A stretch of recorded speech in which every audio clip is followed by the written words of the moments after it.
So for the respondents, we gathered almost about 200 nurses, and we were asking them essentially just one question around entry level nursing.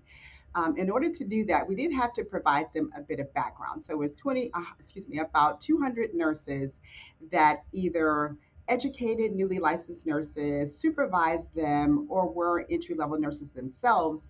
And we gave them a lot of background similar to the discussion that we're having here.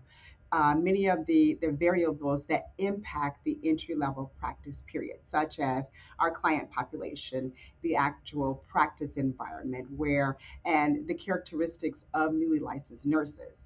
Now, when we consider newly licensed nurses, they come to new to practice, kind of bearing a number of characteristics, such as they have a propensity not to be able to engage in consistent clinical judgment. They sometimes struggle with role acclimation and really understanding how to practice effectively on a regular, consistent basis. In our profession, we have kind of a space where a newly licensed nurse practices with a more seasoned nurse.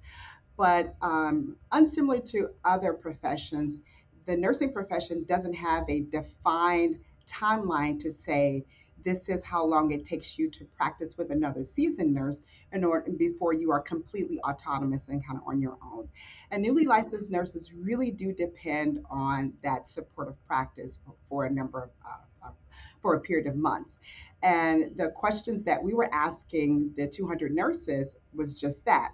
How long does it take before an entry level nurse, some of those characteristics begin to dissipate and they begin to engage in more autonomous practice? And of those 200 nurses, about 74% of them stated it takes at least about no more than about 12 months. Meaning, what that looks like is it takes a nurse that's new to practice at least up to about 12 months when they're engaging in the practice where they are deferring to their more seasoned colleagues to ask for that supportive help until they are then able to practice a bit more autonomously.